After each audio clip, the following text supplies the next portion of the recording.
Good evening, creatures. It's Auntie Menace here with your 7th chapter of Bram Stoker's Dracula. It begins with a cutting from the Daily Graph on the 8th of August, which is pasted in Mina Murray's journal. From a correspondent, Whitby. One of the greatest and suddenest storms on record has just been experienced here, with results both strange and unique. The weather had been somewhat sultry, but not to any degree uncommon in the month of August. Saturday evening was as fine as ever was known, and the great body of holiday-makers set out yesterday for visits to Mulgrave Woods, Robin Hood's Bay, Rig Mill, Runswick, Stathes, and various trips in the neighbourhood of Whitby. The steamers Emma and Scarborough made excursions along the coast, and there was an unusual amount of tripping both to and from Whitby. The day was unusually fine till the afternoon, when some of the gossips who frequent the East Cliff churchyard, and from that commanding eminence watch the wide sweep of sea visible to the north and east, called attention to a sudden show of mares' tails high in the sky to the northwest. The wind was then blowing from the southwest in a mild degree in which barometrical language is ranked number 2 light breeze. The Coast Guard on duty at once made report, and one old fisherman who for more than half a century has kept watch on weather signs from the East Cliff foretold in an emphatic manner the coming of a sudden storm. The approach of sunset was so very beautiful, so grand in its masses of splendidly colored clouds, that there was quite an assemblage on the walk along the cliff in the old churchyard to enjoy the beauty. Before the sun dipped below the black mass of Kettleness, standing boldly athwart the western sky, its downward way was marked by myriad clouds of every sunset color: flame, purple, pink, green, violet, and all the tints of gold, with here and there and masses not large, but seemingly of absolute blackness, in all sorts of shapes, as well as outlined in colossal silhouettes. The experience was not lost on the painters, and doubtless some of the sketches of the prelude to the great storm will grace the R.A. and R.I. walls in May next. More than one captain made up his mind then and there that his cobble, or his mule, as they termed the different classes of boats, would remain in the harbour till the storm had passed. The wind fell away entirely during the evening, and at midnight there was a dead calm, a sultry heat, and that prevailing intensity which, on the approach of thunder, affects persons of sensitive natures. There were but few lights in sight at sea, for even the coasting steamers, which usually hug the shore so closely, kept well to seaward, and but few fishing boats were in sight. The only sail noticeable was a foreign schooner with all sails set, which was seemingly going westward. The foolhardiness or ignorance of her officers was a prolific theme for comment while she remained in sight, and efforts were made to signal her to reduce sail in face of her danger. Before the night shut down, she was seen with sails idly flapping as she gently rolled on the undulating swell of the sea, as idle as a painted ship upon a painted ocean. Shortly before 10 o'clock, the stillness of the air grew quite oppressive, and the silence was so marked that the bleating of a sheep inland or the barking of a dog in the town was distinctly heard. And the band on the pier, with its lively French air, was like a discord in the great harmony of nature's silence. A little after midnight came a strange sound from over the sea, and high overhead the air began to carry a strange, faint, hollow booming. Then, without warning, the tempest broke, with a rapidity which at times seemed incredible, and even afterwards is impossible to realize. The whole aspect of nature at once became convulsed. The waves rose in growing fury, each overtopping its fellow, till in a very few minutes the lately glassy sea was like a roaring and devouring monster. White-crested waves beat madly on level sands and rushed up the shelving cliffs. Others broke over the piers, and with their spume swept the lanthorns of the lighthouses, from which rise the end of either pier of Whitby harbour.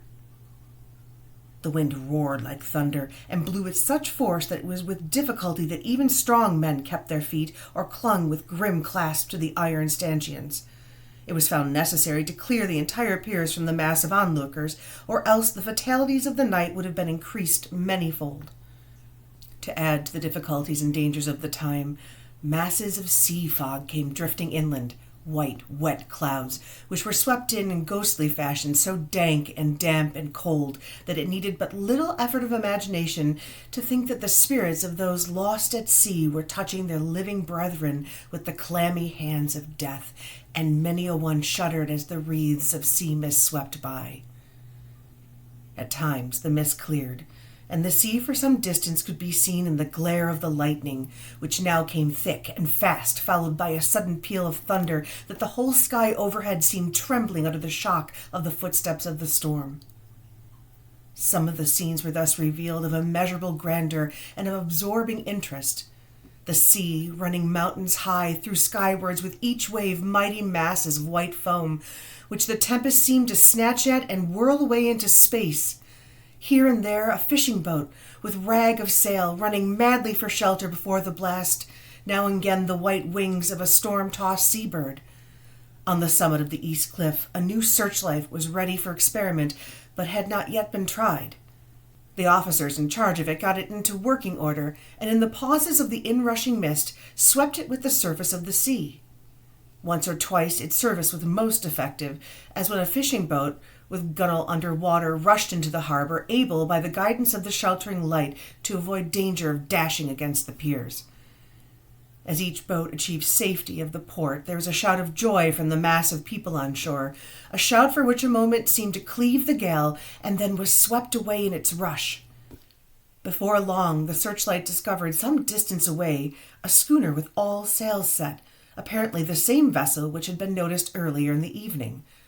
The wind by this time backed to the east, and there was a shudder amongst the watchers on the cliff as they realized the terrible danger she was now in.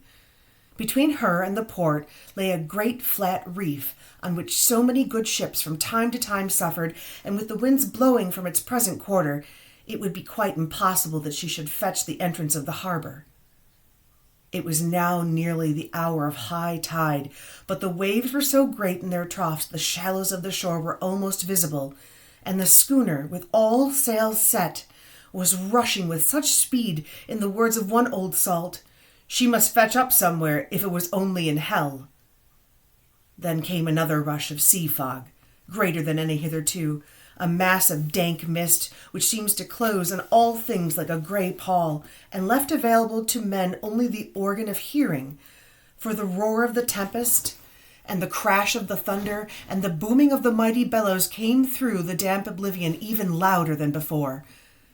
The rays of the searchlight were kept fixed on the harbor mouth across the east pier, where the shock was expected, and the men waited breathless.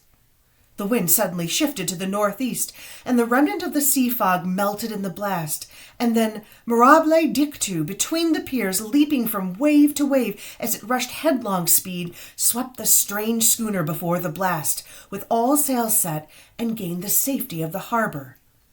The searchlight followed her, and a shudder ran through all who saw her, for lashed to the helm was a corpse, with drooping head which swung horribly to and fro at each motion of the ship.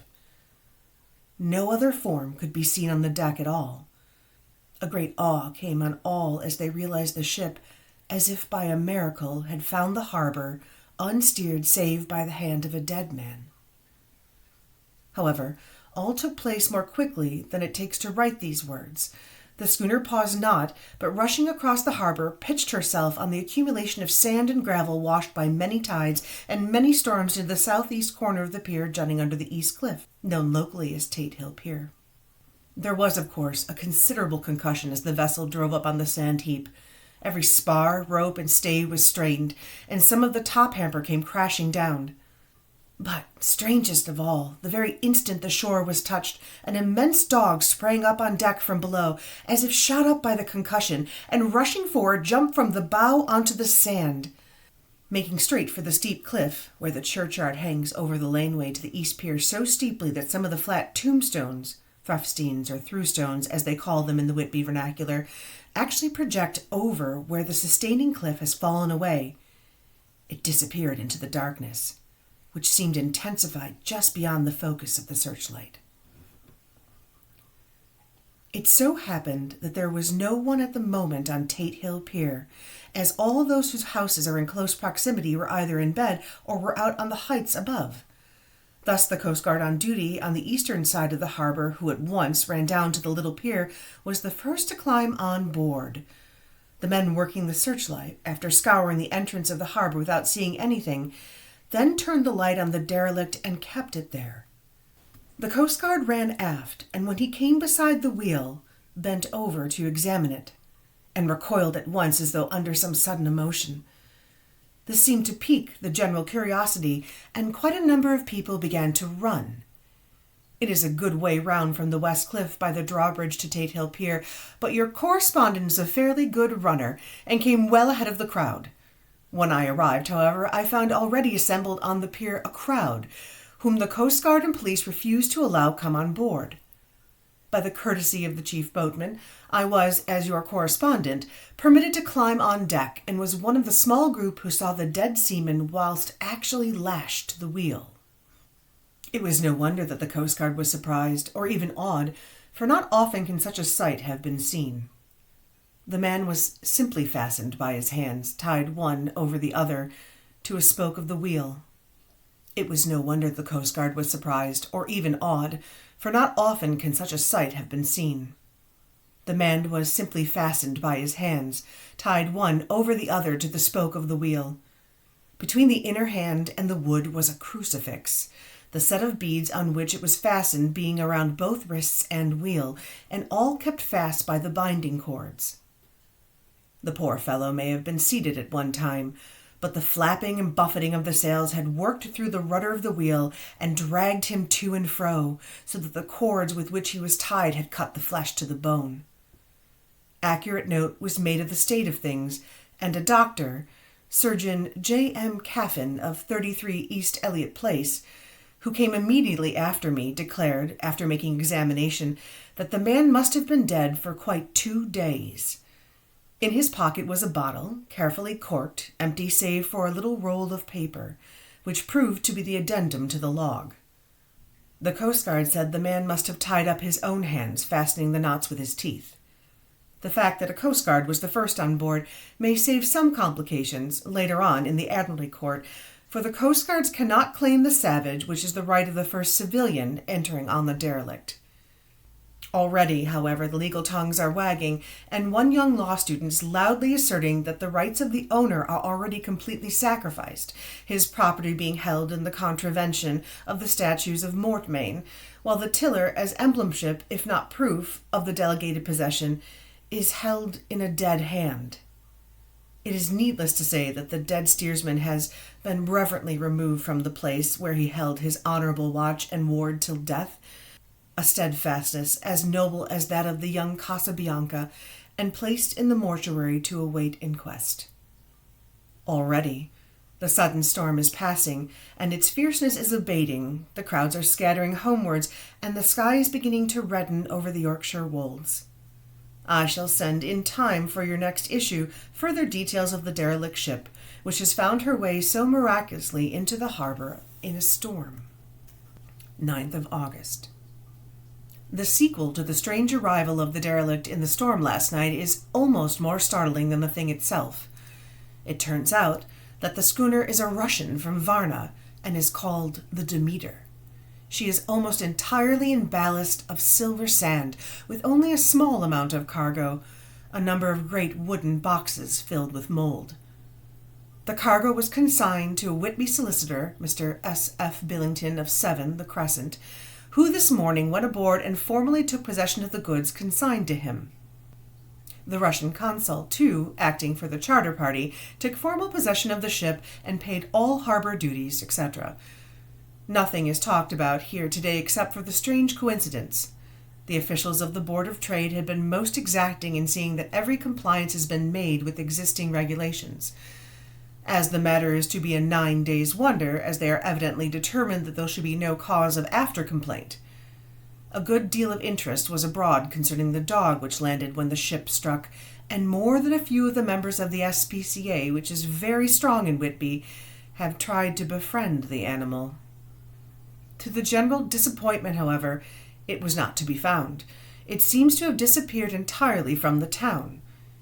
It may be that it was frightened and made its way onto the moors where it is still hiding in terror. There are some who look with dread on a possibility lest later on it should itself become a danger, for it is evidently a fierce brute.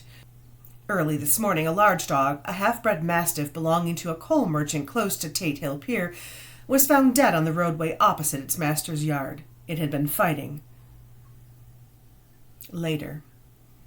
By the kindness of the Board of Trade Inspector, I have been permitted to look at the logbook of the Demeter, which was in order up to within 3 days, but contained nothing of special interest except as to the facts of missing men.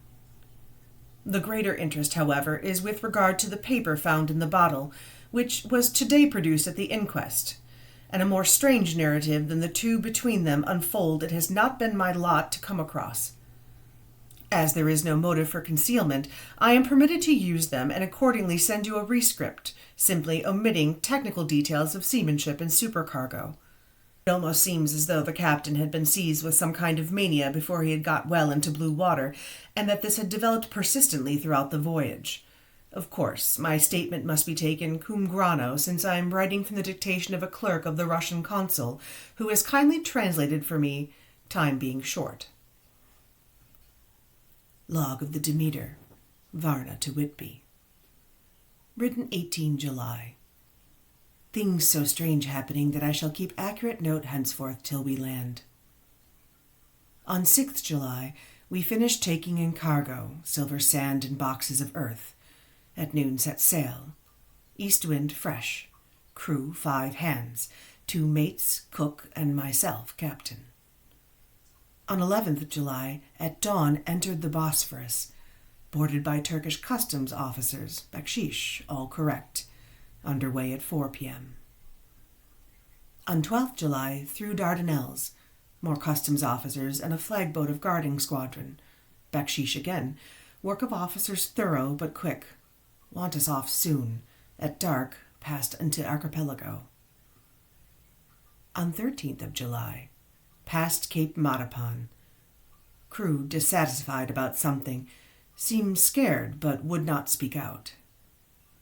On 14th July was somewhat anxious about crew, men all steady fellows who sailed with me before. Mate could not make out what was wrong. They only told him that there was something, and crossed themselves. Mate lost temper with one of them that day and struck him. Expected fierce quarrel, but all was quiet. On 16th July, mate reported in the morning that one of the crew, Petrovsky, was missing. Could not account for it. Took larboard watch 8 bells last night, was relieved by Abramov, but did not go to bunk. Men more downcast than ever. All said they expected something of the kind, but would not say more than that there was something aboard. Mate getting very impatient with them, feared some trouble ahead.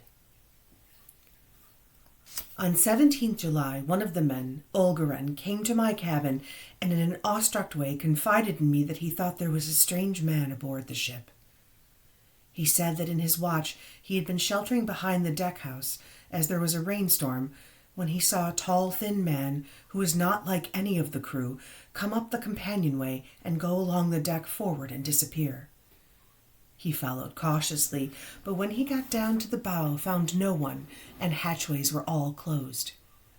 He was in a panic of superstitious fear, and I am afraid the panic may spread. To allay it, I shall today search the entire ship more carefully from stem to stern. Later in the day I got together with the whole crew and told them, as they evidently thought there was someone in the ship, that we should search from stem to stern. First mate angry, said it was folly, and to yield to such foolish ideas would demoralize the men. He said he would engage to keep them out of trouble with a handspike. I let him take the helm, while the rest began a thorough search, all keeping abreast, with lanterns. We left no corner unsearched. As there were only the big wooden boxes, there were no odd corners where a man could hide. Men much relieved when search was over, and went back to work cheerfully. First mate scowled, but said nothing. 22 July. Rough weather last 3 days, and all hands busy with sails, no time to be frightened. Men seem to have forgotten their dread, mate cheerful again and all on good terms. Praise men for work in bad weather. Past Gibraltar and out through the straits. All is well. 24th of July. There seems some doom over this ship. Already a hand short and entering the Bay of Biscay with wild weather ahead, and yet last night another man lost, disappeared. Like the first, he came off his watch and was not seen again. Men all in panic of fear sent a round robin asking to have double watch as they fear to be alone. Mate violent. Fear there will be some trouble, as either he or the men will do some violence. 28th July. 4 days in hell, knocking about in some sort of maelstrom, and the wind a tempest. No sleep for anyone, men all worn out, hardly know how to set a watch since no one fit to go on. Second mate volunteered to steer and watch and let men snatch a few hours' sleep. Wind abating, sea still terrific, but feel them less as the ship is steadier. 29 July. Another tragedy. Had single watch tonight, as crew too tired to double. When morning watch came on deck, could find no one except steersman. Raised outcry, and all came on deck. Thorough search, but no one was found. Are now without second mate, and crew in a panic. Mate and I agreed to go armed henceforth, and wait for any sign of cause. 30th of July. Last night, rejoiced that we are nearing England, weather fine, all sails set. Retired worn out, slept soundly, awakened by mate telling me that both men on watch and steersman are missing, only self and mate and 2 hands left to work the ship. 1st of August. 2 days of fog and not a sail sighted. Had hoped when in the English Channel to be able to signal for help or to get in somewhere. Not having power to work sails, have to run before the wind. Dare not lower, as could not raise them again. We seem to be drifting to some terrible doom. Mate now more demoralized than either of them. His stronger nature seems to have worked inwardly against himself. Men are beyond fear, working stolidly and patiently with minds made up to worst. They are Russian. He Romanian. 2nd August, midnight. Woke up from a few minutes' sleep by hearing a cry, seemingly outside my port. Could see nothing in fog. Rushed on deck and ran against mate. Tells me heard cry and ran, but no sign of man on watch. One more gone. Lord help us. Mate says we must be past Straits of Dover, as in a moment of fog lifting he saw North Foreland just as he heard the man cry out. If so, we are now off in the North Sea, and only God can guide us in the fog, which seems to move with us, and God seems to have deserted us. 3rd August. At midnight, I went to relieve the man at the wheel, but when I got to it, found no one there. The wind was steady, and as we ran before it, there was no yawing. I dared not leave it, so shouted for the mate. After a few seconds, he rushed up on deck in his flannels. He looked wild-eyed and haggard, and I greatly fear his reason has given way. He came close to me and whispered hoarsely with his mouth to my ear, as though fearing the very air might hear. "It is here. I know it now.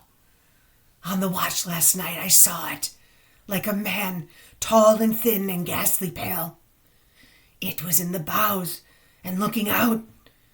I crept behind it and I gave it my knife, but the knife went through it, empty as the air." As he spoke, he took his knife and drove it savagely into space. Then he went on. "But it is here, and I'll find it. It's in the hold, perhaps in one of those boxes.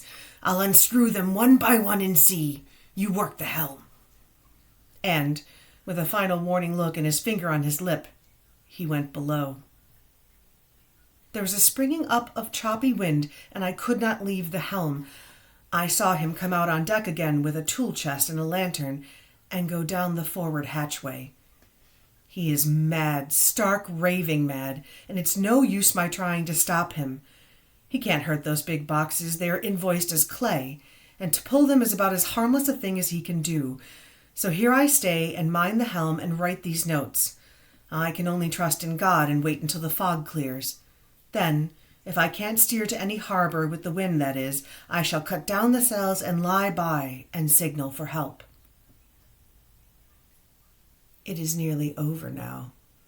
just as I was beginning to hope that the mate would come out calmer, for I heard him knocking away at something in the hold, and work is good for him. There came up the hatchway a sudden startled scream which made my blood run cold, and up on deck he came as if shot from a gun, a raging madman, his eyes rolling and his face convulsed with fear. Save me, he cried, and looked round on the blanket of fog. His horror turned to despair, and in a steady voice he said, You had better come to, Captain, before it is too late. He is there. I know the secret now. The sea will save me from him, and it is all that I have left. Before I could say a word or move forward to seize him, he sprang on the bulwark and deliberately threw himself into the sea. I suppose I know the secret too now. It was this madman who got rid of the men one by one, and now he has followed them himself. God help me. How am I to account for all these horrors when I get to port? When I get to port, will that ever be? August 4th. Still fog, which the sunrise cannot pierce. I know there is sunrise because I am a sailor, why else I know not.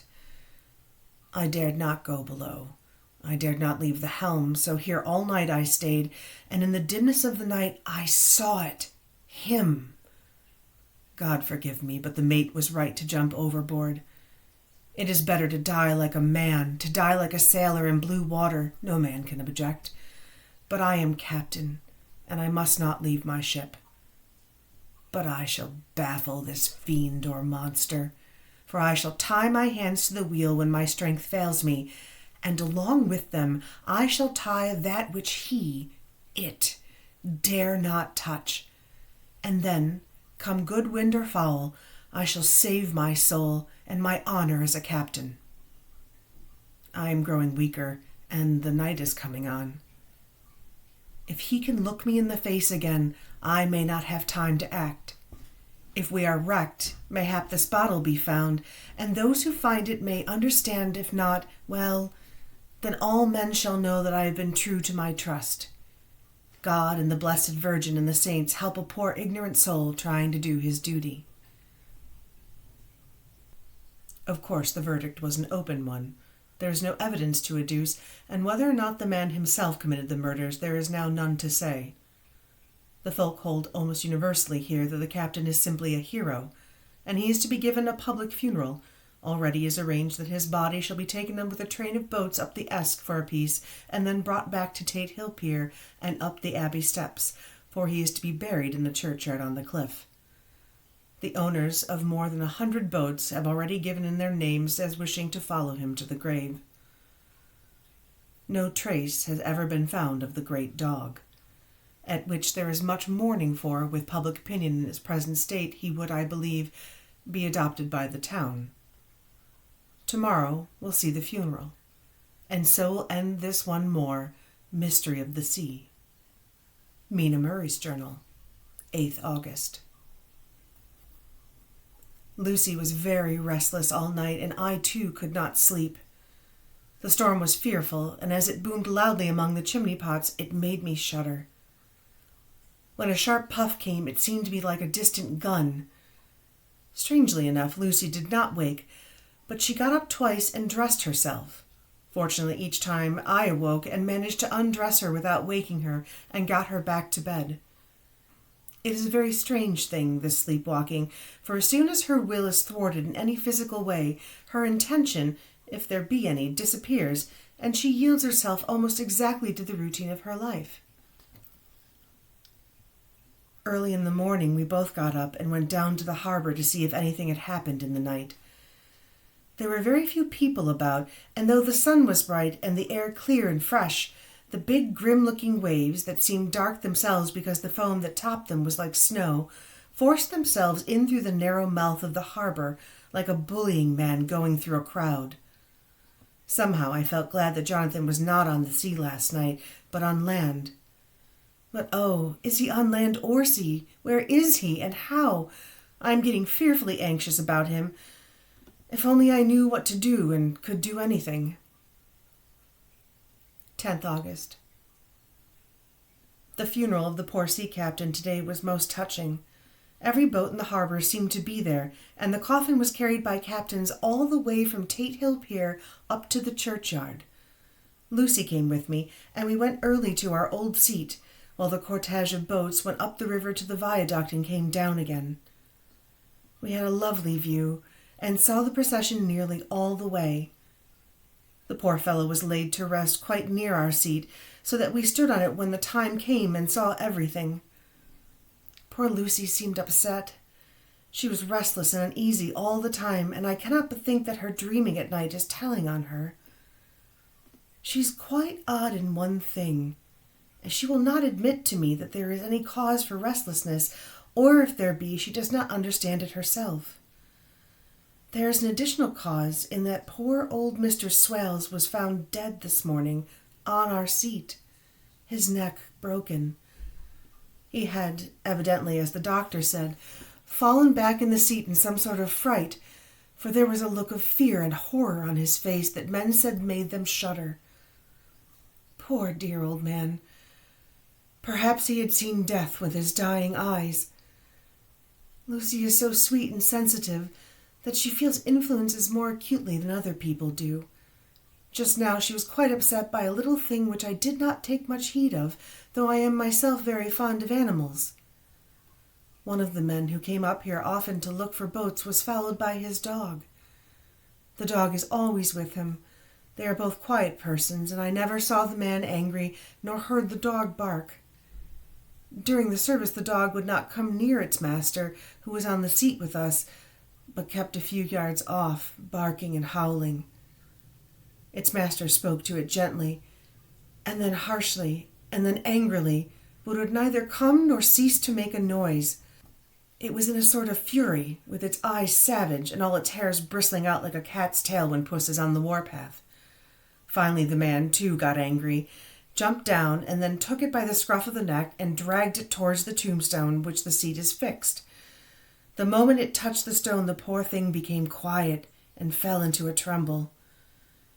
It did not try to get away, but crouched down quivering and cowering, and was in such a pitiable state of terror that I tried, though without much effect, to comfort it. Lucy was full of pity too, but she did not attempt to touch the dog, but looked at it in an agonized sort of way. I greatly fear that she is too supersensitive a nature to go through the world without trouble. She will be dreaming of this tonight, I am sure. The whole agglomeration of things, the ship steered into port by a dead man, his attitude tied to a wheel with a crucifix and beads, the touching funeral, the dog, now furious, will all afford material for her dreams. I think it will be best for her to go to bed tired out physically, so I shall take her for a long walk by the cliffs to Robin Hood's Bay and back. She ought not to have much inclinations for sleepwalking then.